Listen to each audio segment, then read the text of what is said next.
জয়ের হ্যাট্রিক করার পর কিন্তু গৌতম গম্ভীরের কেকেআর দল আজকে মুখোমুখি হয়েছিল চেন্নাই সুপার কিংসের। তো টসে প্রথমে জিতে গিয়ে চেন্নাই বল করার সিদ্ধান্ত নিয়েছিল এবং ওই মাঠে যে বল করার সিদ্ধান্তটা একদম সঠিক সিদ্ধান্ত সেটা কিন্তু দেখা গেছে।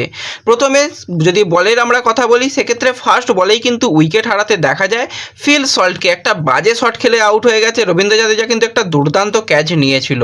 তারপর কিন্তু একটা 50 রানের পার্টনারশিপ গড়ে ওঠে। সেখানে অঙ্করিশ রঘুবংশী ভালোই কিন্তু শুরু করেছিল, কিন্তু সেও কিন্তু একটা খুব খারাপ শট খেলে আউট হয়ে গিয়েছিল।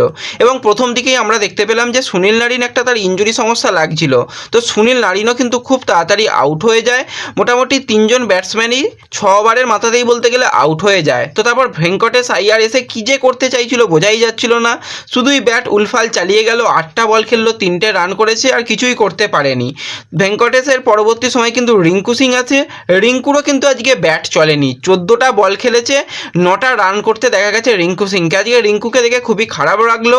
রাসেলকে দেখে মনে হচ্ছিল যে রাসেল হয়তো এখান থেকে উদ্ধার করতে পারে, কিন্তু রাসেলেরও আজকে ব্যাট চললো না। 10 বলে মাত্র 10 রান করেছে। তারপরে ইম্প্যাক্ট প্লেয়ার হিসাবে সেখানে নামানো হয়েছিল অনুকূল রয়কে, সেও কিছু করতে পারলো না। এবং আজকে যদি ব্যাটিংয়ের কথা বলা যায়, কেকেআরের ব্যাটিং খুবই খারাপ হয়েছে। শ্রেয়াস আইয়ারই বলতে গেলে 34 রান করেছে, তাও আবার 32 বল খেলে। বাদ বাকি কিন্তু কারোরই সেইভাবে ব্যাট চলেনি, আর সেরকম খুব একটা রানও করতে পারেনি কেকেআর দলের প্লেয়াররা।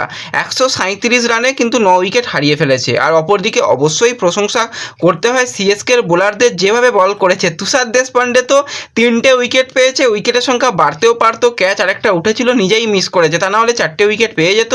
মুস্তাফিজুর দুর্দান্ত কৃপণ বোলিং করেছে আজকে, বলতেই হয়। 4 ওভারে 22 রান দিয়ে মূল্যবান 2টো উইকেট নিয়ে পারফেল ক্যাপ সে কিন্তু আবারও পেয়ে গেছে। আর প্রথম ম্যাচে কিন্তু শার্দুল ঠাকুর, সেও ভালো বল করেছে। 3 ওভারে মাত্র 27 রান দিয়েছে। এবং যে প্লেয়ারটা কিন্তু আজকে একদম বোলিংয়ের অন্যতম সেরা বলটা করে দিয়েছে সেটা হচ্ছে জাদেজা। 4 ওভারে মাত্র 18 রান দিয়ে মূল্যবান 3টে উইকেট।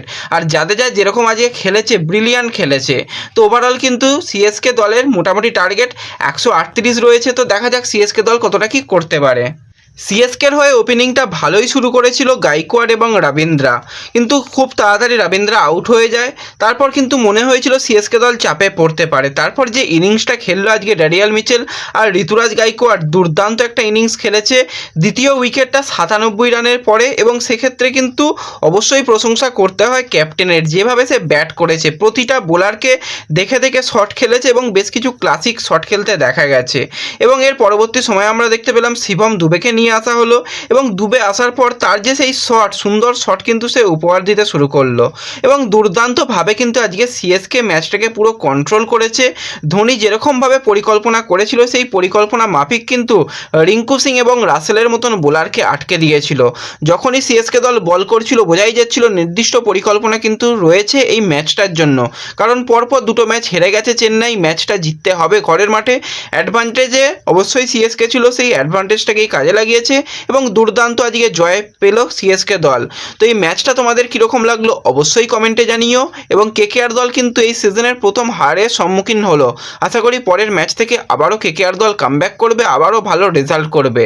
তো এই ভিডিওতে এটুকুই আলোচনা করার ছিল। ভিডিও ভালো লাগলে ভিডিওতে লাইক করে দিও, চ্যানেলে প্রথমবার এলে চ্যানেলটাকে সাবস্ক্রাইব করে দিও, ফেসবুক পেজ থেকে ভিডিও দেখলে ফেসবুক পেজটাকে ফলো করে নিও, এবং ভিডিও একটু সকলের সঙ্গে শেয়ার করে দিও। তো দেখা হচ্ছে পরবর্তী ভিডিওতে। ধন্যবাদ।